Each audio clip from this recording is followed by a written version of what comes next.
Hello, this is Jude Socrates. Welcome to my sixth video in this series for multivariable calculus, also known as Math 5C at Pasadena City College. So for sure, this time, we are going to finish the material in this handout of mine, thinking in 3 dimensions. In our fifth video, we were introduced to surfaces and functions in 2 variables. So today we are going to dig a little bit more into those functions in 2 variables, and we're going to construct other kinds of surfaces, simple kinds of surfaces. And these are called cylinders, generalized cylinders, and quadric surfaces. So before we continue in this handout, which is on page 28 where we left off, I'm going to take you first to Scientific Notebook, and we're going to put together 2 examples that we saw from last time. Okay, so these were the 2 functions that we saw, and let's give them names. I think we called this one g of xy, and this, we may not have given a name for it, but let's call it h of xy. And we analyzed their domains. So we said that the domain of this is just a closed disk, circle, with everything inside that circle. And for this, it was a half plane. I believe it was every point which is above the line, something like negative 2x plus 3y equals negative 6. Okay, so in pre-calc, we add functions, multiply them together, subtract, divide, and then we ask what is the domain of that combined function. Okay, so when you add these 2 functions together, this is what you will get. And so a natural question is, well, how does this affect the domain? Okay, so what has to happen? We need to plug in xy into both g of xy and h of xy. Okay, so meaning it has to be in both domains for g and h. Okay, it has to be in both, right? So what set operation is that when you want all points which is common to 2 sets? Okay, so that would be the overlap or the intersection of the 2 sets. So therefore, you need to find all points inside the disk which are above that line that we saw last time. Okay, so now let's go to GeoGebra, and we're going to draw this function. Okay, it wasn't that hard to figure out what the first function was, so you can even draw that by hand. The second one, it's going to be a little bit of a challenge to draw it by hand, and definitely if you combine these 2, yeah, we're better off going to GeoGebra and seeing what it looks like. Okay, so to save some time, I went ahead and input our 2 functions. We saw them last time. Let's look at them one at a time. So there is the first one. It's the upper half of that sphere. And let's look at the second one. Hide the first. And we have this. Okay, so if you look from above, we can see that you need to be above the line minus 2x plus 3y equals negative 6. Okay, so remember, we saw that last time. Okay, so if we put them together, okay, so we see the domain for the first function as well. So next thing we're going to do, we're going to add them together, g plus h, and what we're going to find out is you have to stay inside the disk but above this line. Okay, so let's go ahead and say f equals g plus h. Okay, so there we go. We have a third. So it didn't change because we're looking at it from above. Okay, but let's hide the other 2. Okay, so that's different now. That is, of course, a hybrid of those 2 graphs. And yeah, kind of looks a little bit creepy, don't you think? Okay, so Yeah, it's almost like a helmet, and you got hair going down there. But of course, that there are no gaps here. Okay, that surface just keeps going. Okay, but as we can see, you have to stay within the disk and above this line. Okay, so that is the final domain for the sum g plus h. Okay, so there you go. So that's similar to what I have over here at the bottom of page 28, except we have a different argument inside the ln. And this time, because of the form of the inequality, you have to be below the line, which determines the domain for the ln function. Okay, so this is what I was saying earlier. Okay, if you want points which are in common to two sets, then you need to find the intersection of the two sets. So the domain of the sum of the two functions is the intersection of the two individual domains. Okay, where do those domains overlap? So that would be the overlap here in this case. All right, so I have a different, it looks even creepier when it's in black, don't you think? It looks like something out of the Addams Family. All right, so we actually saw last time polynomials. Okay, so that is mentioned over here. We did, I think, a polynomial in 3 terms, and we also did an example of a rational function. Okay, so let's continue next with what are called cylinders. Okay, so a general cylinder is the graph of some equation of the form p of xy equals 0, or you can use any of the other variables. Okay, you can have p of xz equals 0 or p of yz equals 0.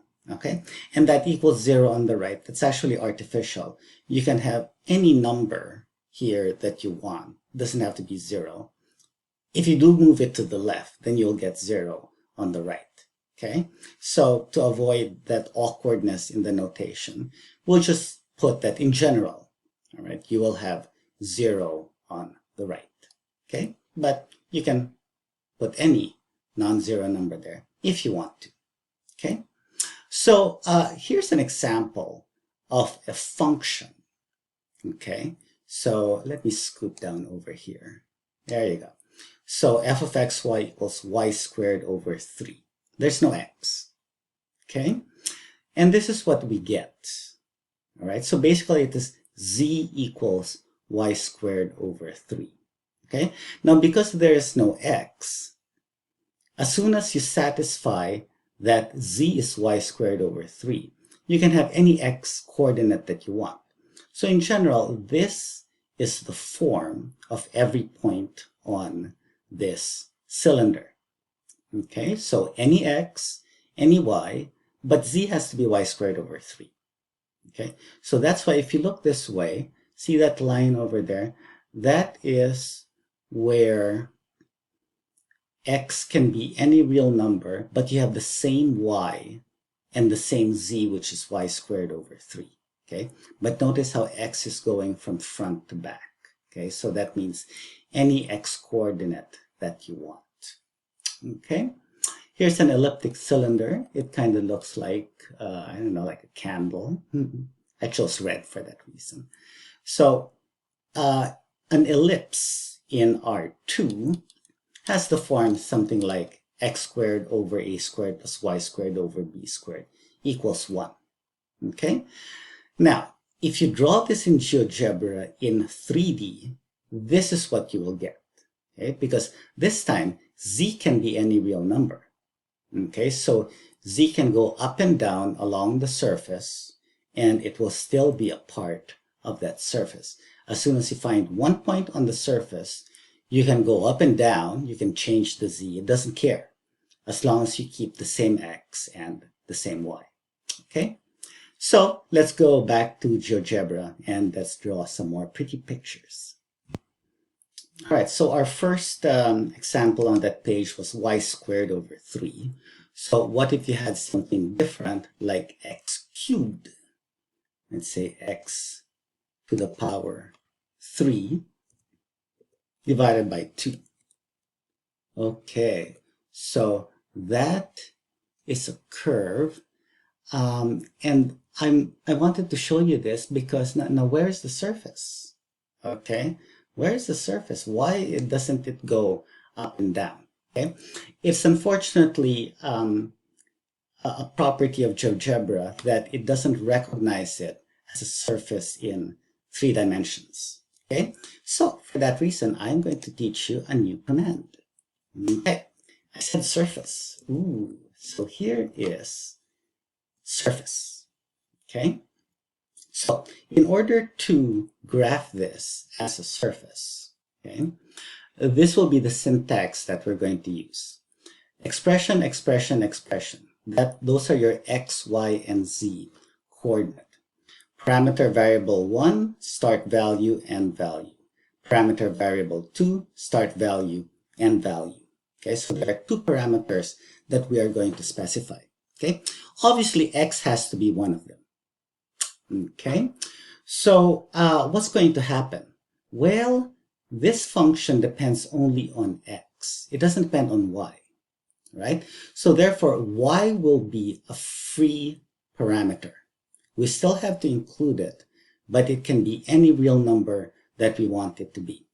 Okay, except of course, we're talking to a machine, so we can't just say all real numbers. Okay, we have to specify a start value and an end value. Same thing with the x. Okay, so the first expression will be x. Okay, and then, so we have to go back in here. It's a little bit annoying how it does this. Back. Okay, so there's x. And then here we will put in y. And then for z, we will have our x cubed, x to the power 3, right arrow over 2. Okay, you need the right arrow to get out of the exponent environment. So our first parameter is x.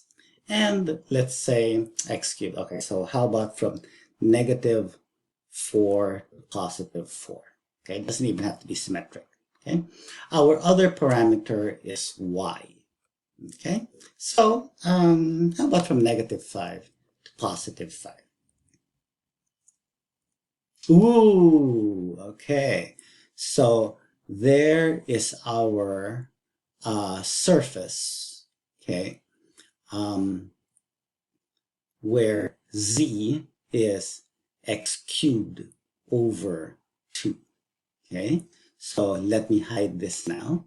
Okay, so this is the surface z equals x cubed over 2.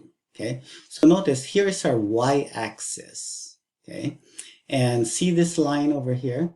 Yeah, those are any value for y, which is between negative 5 and positive 5. Okay, and you might say, now why is the original very different? Okay, well, that is because it is y which is treated as a function of x.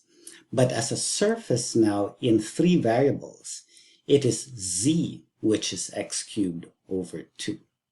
Okay, so therefore, yeah, we're not in Kansas anymore. We're not in R2 anymore. Okay, so this is what the surface looks like.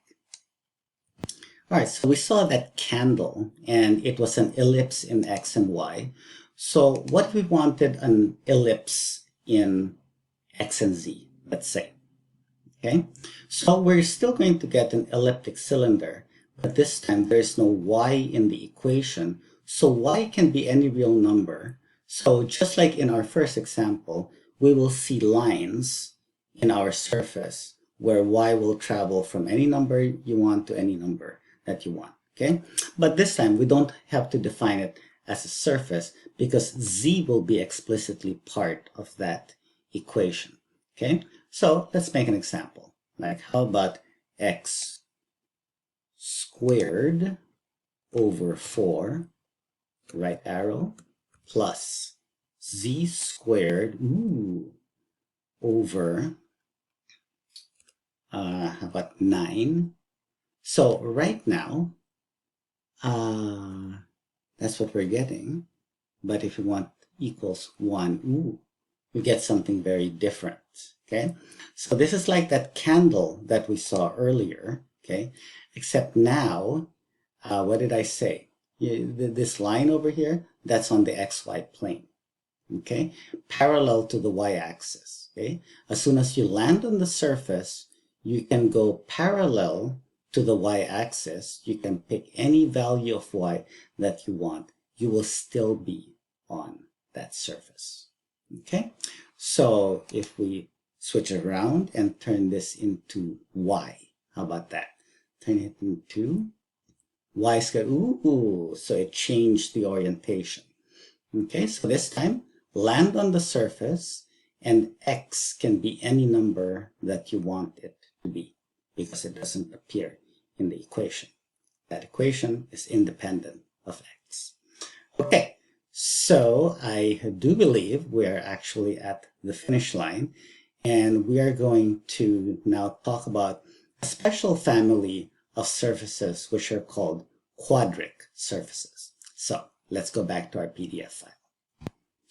Okay, so we're at the bottom of page 30, and the motivation for a quadric surface is to think of the polynomials in x and y, which are of degree 2. Okay, so in other words, you'll see an x squared by itself, maybe with a coefficient. You'll see a y squared by itself, maybe with a coefficient. You can also see x times y, and we'll play with that in a little bit, because x times y, that's degree 1 and another degree 1. 1 plus 1 is 2. Okay, so xy still has degree 2. Okay, but you won't find x squared y because that's now degree 3. 2 plus 1 equals 3. Okay, so when you have a function in two variables where, for the sake of simplicity, you don't have an xy, but you do have an x squared and a y squared. Okay, if a and b have the same sign, these two coefficients, you get what's called an elliptic paraboloid, right? But if they are of opposite signs, then you get what's called a hyperbolic paraboloid, right? So in a little bit, we will generalize this where what if you have an equation that has a z squared in it, okay? Isn't that okay as well? So we will see in a second. All right, so in the handout, I have these two examples, okay? You have x squared over 3 minus y squared over 5 this time, right? So when it was a plus, we got, what do you call this? Oh, yeah. we did not look at that, okay? Well, what we did was when we set it equal to something, we got that candle, okay? The cylinder, okay? So this is what our P looks like, and this is what Q looks like, okay? So when the signs are the same, you get a picture like this, an elliptic paraboloid. And when the signs are different, you get a hyperbolic paraboloid. Okay, very different. Okay, so imagine what just a little sign change does. Gives you something which is very, very different. Okay, now let's look at these names: elliptic paraboloid and hyperbolic paraboloid. So they both contain paraboloid. Okay, so why is one elliptic, one hyperbolic? Okay, you can see it in the pictures, right? Let's start here. This one's a little bit easier to grasp with your brain, okay? Don't you see an ellipse right there on the xy plane, right? And that is because when z is 0, okay, set this whole thing equal to 0, you can scoot the two variables to the right. You'll get x squared over 3 plus y squared over 5 equals 4. There's the ellipse I was talking about earlier. Okay, except I think we had 1. Okay, so that is the ellipse that you get on the xy plane when z equals 0. Okay, well, if you plug in any z which is below 4, then you can play the same game. You can move these two to the right, move the z value that you want to the left. Okay, so for example, instead of 0, we had -1. Okay, so it will join the 4 as +1, so you'll get 5 this time. Okay, but it's still going to give you an ellipse because you're simply going to get divided by 5 on the right side so that you will get 1 on the left side. That's still the equation of an ellipse. Okay, in fact, the proportions are exactly the same, and we'll see that when we play around in GeoGebra in a little bit. Okay, where are the parabolas? Okay, you kind of see it over here. Okay, so this time, if you take what's called a section, okay, you're going to take a knife and you're going to cut it. Okay, kind of looks like a piece of jello, right? So what is this going to be? That's where a y coordinate is constant. Okay, if you cut it this way. If you say, let's say y equals 1, then z will be something minus x squared over 3 once you combine the constants. Okay, something minus x squared over 3. That's a parabola going down, and you can see that right here. Okay, those are parabolas which are going down. And in fact, the coefficients of the parabolas are exactly the same. So they are just translates of each other as you change the y coordinate where you are slicing. Okay, how about this hyperbolic paraboloid? I see parabolas, what they look like parabolas, okay? Not so much the hyperbolas, okay? So I have another diagram down here. Ooh, there you go. So focusing on the hyperbolic paraboloid, okay? Check it out. I have a horizontal plane over here, okay? So we have a horizontal cross-section. And I do believe that you can see the hyperbolas happening over there. Okay, so the cross-sections that you're going to get are hyperbolas and parabolas. Oh, by the way, check it out. If you intersect this way, you get a parabola which is opening up. But if you intersect this way, you have a parabola which is opening down. Okay, so yeah. It's certainly much better when we see it in GeoGebra in a minute. Okay, so there are 4 more types of quadric surfaces. There they are. Okay, so we have, in general, okay, you can have x squared, y squared, and z squared as parts of your equation. And to end this video, we're going to look at an example where you also have linear terms in x, y, and z. Okay, we're going to review how to complete the square. All right, so when all the coefficients are plus, and you have 1 on the right side, okay, you get what's called an ellipsoid. Now, you have 2 equations here, and all 3 look similar, don't you think? Okay, except we have a single negative here, and we have 2 negatives here, coefficients. Okay, so here we have a hyperboloid of 1 sheet and a hyperboloid of 2 sheets. Easy to remember: 1 negative, 1 sheet; 2 negatives, 2 sheets. Okay, so just make sure that the right side is 1 or any positive number. Okay, if you have 4 instead there, just divide everything by 4. And you'll get 1 on the right side, okay? But if it were -4, okay, you got to be careful, because when it's -4, you get the negative coefficient for x, positive for y, positive for z. Okay, so you have only 1 negative coefficient.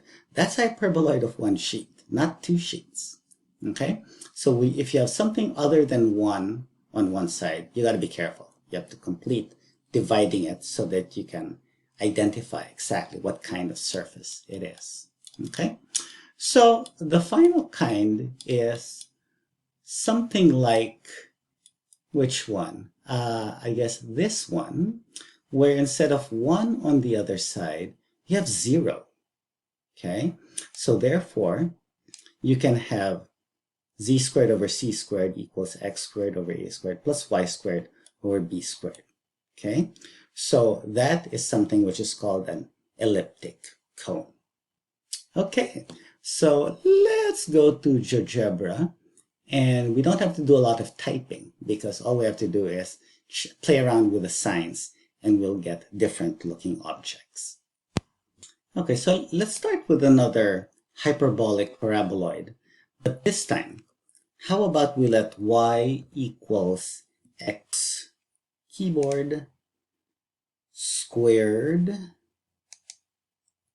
over 4 minus z squared over 9.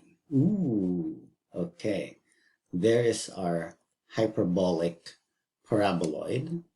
Okay, so if you turn this way, then yeah, it kind of looks like what we saw earlier, except you have to turn your head this way to see that it still looks like that saddle that we got. Okay, let's look at the sections. Ooh, we see a parabola over here on the xy plane. We see another parabola here on the yz plane. I think I'm looking from the other side. There you go. So it's a parabola which is opening to the left. Okay, so let's look at sections. So what happens if you slice with, let's say, y equals 2? All right, so let's input the plane y equals 2. Okay, ooh, you see that? We get hyperbolas. All right, there you go. You have a hyperbola opening this way and that way. Hyperbolic paraboloid. Okay, now how about at a constant x? So let's hide this. And how about x equals -3? Ooh, okay. So we have that section over there. Is that a parabola or is it half of a hyperbola that we are missing? Okay, so let's do the algebra. X has to be -3. So if you plug that in, you're going to get 9 over 4. Y equals 9 over 4 minus z squared over 9. Okay, what kind of an equation is that? Y equals 9 over 4 minus z squared over 9. That gives you a parabola where y is a quadratic in z with a minus coefficient. Okay, so that's why it's pointing, opening in the negative direction. Okay, the negative y direction. Okay, so what's next? Oh, let's look at another kind of paraboloid. Okay, so we can have, how about x this time? X equals 4 minus y squared y squared over 25 minus z squared over 16. Okay, what's going, oh, there you go. Whoa, okay, so that is a very big paraboloid. So let's zooming out. There you go. Okay, so yeah, it kind of looks like a cup and it's facing in the negative x-axis direction. Okay, so now let's look at the other 4 kinds of conic or quadric surfaces rather, not conic sections, quadric surfaces. Okay, let me scoot a little bit. I'm hiding the square over here. All right, so ellipsoids, all positive. X squared over 9 plus y squared over 25 plus z squared over 16 equals 1. Boom! Okay. So we can zoom in. There's our ellipsoid. Okay, I definitely see an ellipse over there. Do we see parabolas or hyperbolas?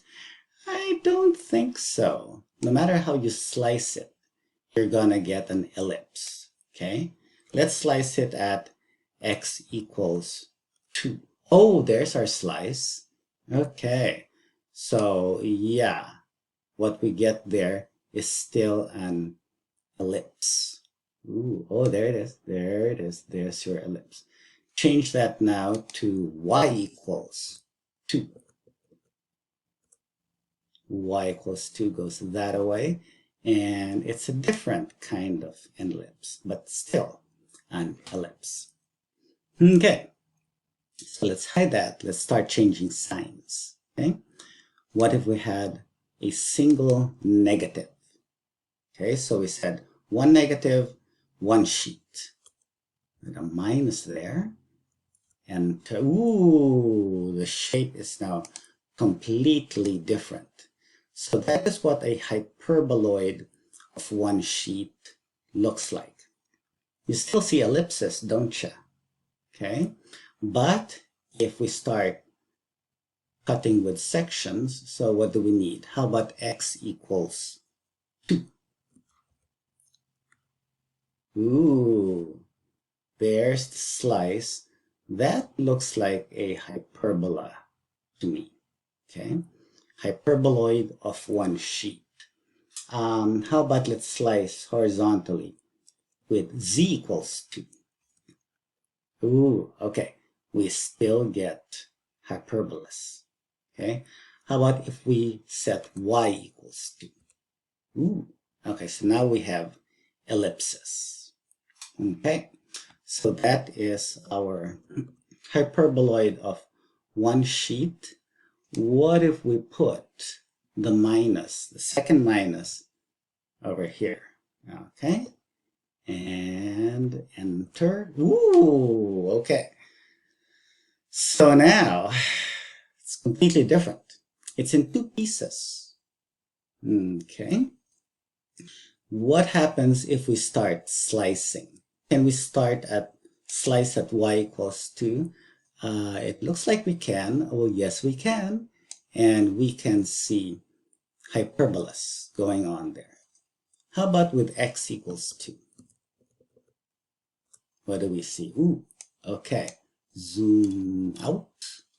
And yes, it looks like we are still getting hyperbolas. How about at z equals 2? Ah, nothing. Of course, we didn't slice through anything because the smallest value of z that you can have is 4. Okay, if you try to plug in z equals 2, okay, z squared is 4. 4 over 16 is 1/4. 1 minus 1/4 is 3/4. Negative something squared minus something squared equals positive 3/4. Is that possible? Nope. Okay, so we have to move z squared over 16 to the right with 1 so that you get something negative. All right, in order for this equation to have solutions in x and y. Okay, so to be negative, z squared over 16 has to be smaller, bigger. Yeah, bigger than 1. Okay, so in other words, z has to be bigger than 4 or smaller than -4 because you're going to square. Okay, so we can slice with z equals 5. Let's try that. Okay, so we get ellipses as our slices along constant z planes. Okay, so those are our hyperboloids of 2 sheets. Okay, so now let's try a cone. Okay, so how about x keyboard, x squared over 4 plus z squared over 9 equals. So on the other side, we will have a y squared, ooh, over, how about 25? Ooh, interesting. All right. So that is your elliptic cone. Okay. So strictly speaking, it is a double cone. All right. One of these things is what we think of as a cone in our daily lives. Okay. But really, they're called naps of a cone. Okay. That's spelled N-A-P-P-E. Nap of a cone. I think I spelled that correctly. Anyway, what about the cross sections? All right. What happens when x is 2? Ooh, okay. So it looks like we gotta zoom in a little bit. What do we get when x equals 2? That looks like a hyperbola to me. Okay. What about if y equals 2?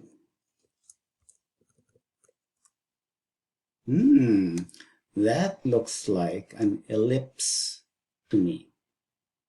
All right. How about, stop spinning, I'm getting dizzy. What about z equals 2? Okay. And how about negative 2? Does it really make a difference? There we go. So we are now below the xy plane. There is z equals minus 2. Okay. So we're still getting hyperbolas.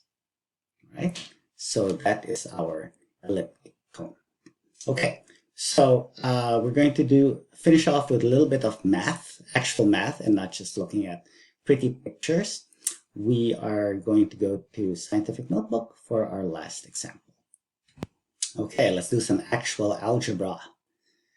Show that this equation represents a quadric surface using the method of completing the square to convert the equation to the standard form of a quadric surface. Okay, so by standard form, I mean x squared over something, y squared over something, there are pluses, there are minus, equals 1 on the other side. Let's see what happens. Okay, so what do we got to do? All right, let us copy this down here. Okay, so the first step is to bring the x's together. I see plus 400x over there. That should be next to the 100x squared. Okay, I see plus 96y there. That should go next to the minus 16y squared. And the z's are together. Bonus! Okay, so now, what do we have to do? When we complete the square, the coefficient has to be a plus 1. Okay, so what we have to do is, from the x terms, we are going to factor out 100. Boom, parenthesis. Okay, but of course that's wrong. That should be a 4. 400 divided by 100, that's 4. Okay. Similarly with the y squared and the z squared. Okay, so we are going to get y squared factored out. Okay, so now we need 96 over negative 16. That's 6, I believe. Is it? 96 divided by 16 equals, yep, it's 6. So there should be a minus 6y right there. Okay, next we have 25z squared. So factor out the 25 and you're left with a minus 2 here. Okay, so mental check, when you distribute all these parentheses out, you should get the original left side. Okay, so careful here. Minus times minus gives you plus. Okay, so next we are going to actually complete the squares. Okay, there are 3 missing squares here. What will complete x squared plus 4x?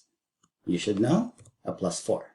Okay, but what about the plus 4? What about that plus 4? Shouldn't we do a plus 4 over here? No, because there's a 100 right there.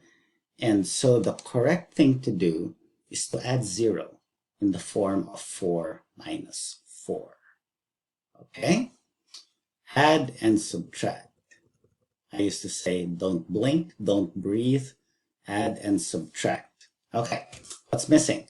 Y squared minus 6y completed with a 9. And if in case you have forgotten, take half of 6, you get 3, square it, that's where you get 9.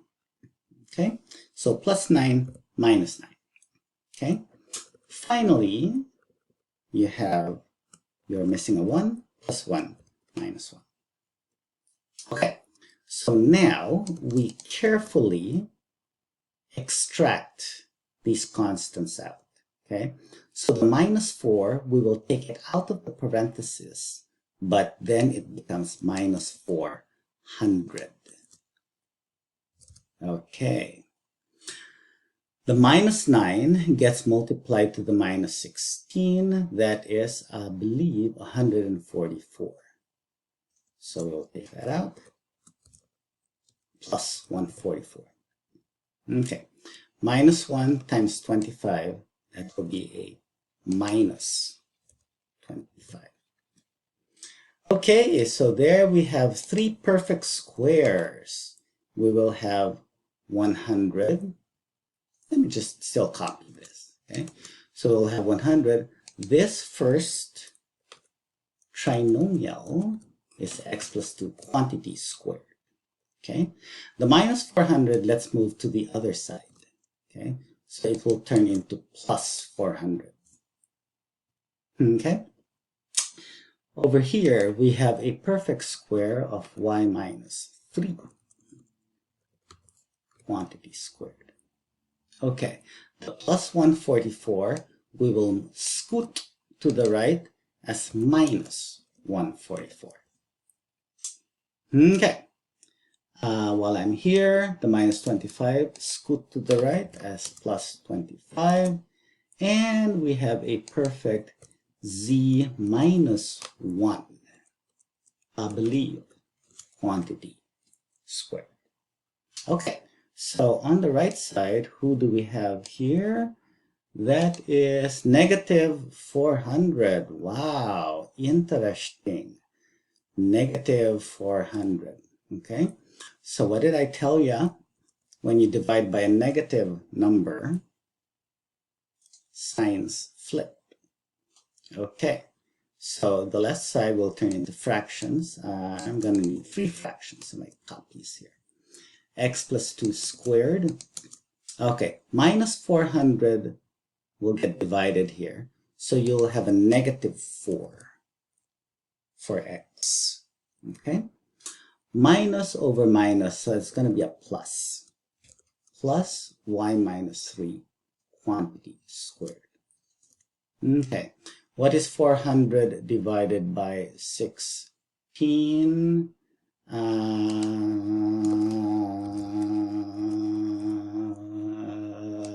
25. Okay, so we get plus 25. Now how about z? So plus and minus, so we're going to get another minus. Okay, so we have a z minus 1 squared here. What is 400 divided by 25? That one is 16. Okay, so on the right side, you're going to get equals 1. All right, so what do we got here? Well, let's put that minus in front where it belongs. There you go. So we have a quadric form with 2 minuses and 1 plus, 1 on the other side. Okay, so remember, hyperboloid of 2 sheets. Okay, so we're going to go back to GeoGebra. We will graph the original equation and the final equation to check our work. Okay, and they should of course look exactly the same. All right, here we go. So of course, to save time, it takes forever to type out these equations. That's our original equation. This is our final standard equation. Okay, so let's show them one at a time. There is our first original equation. So yes, we do get a hyperboloid in two sheets. Okay, what about the second one? So kind of keep your eye on the graph. I will hide the first and then show the second. Oh, it looks like they're the same. Okay, yes, there's the first by itself. Here's the second by itself. It's the same surface. Okay, so we were able to identify what kind of surface it was by completing the squares. But notice also, okay, remember when we talked about spheres, okay, we had something squared plus something squared. And we identified the center of that sphere, and it's made of the coefficients which are inside the squares, okay? So what is the meaning of the point, which is -2, +3, +1? Ooh, look at that, okay? What is the meaning of that point? Well, you can think of it as the center of that hyperboloid of one sheet, of two sheets rather. Okay, so yes, that is, and you can call these points also vertices. Okay, when you have hyperbolas, you call the points which are, in this case, the bottom of the upper half and the top of the lower half, you call them vertices for your hyperbola. Okay, so yes, if you connect the two vertices together, this will be their midpoint. Okay, the center of that hyperboloid of two sheets. Okay, wow, so this is our longest video so far, just under 47 minutes. So until the next time, I hope you enjoy the rest of your day. Bye.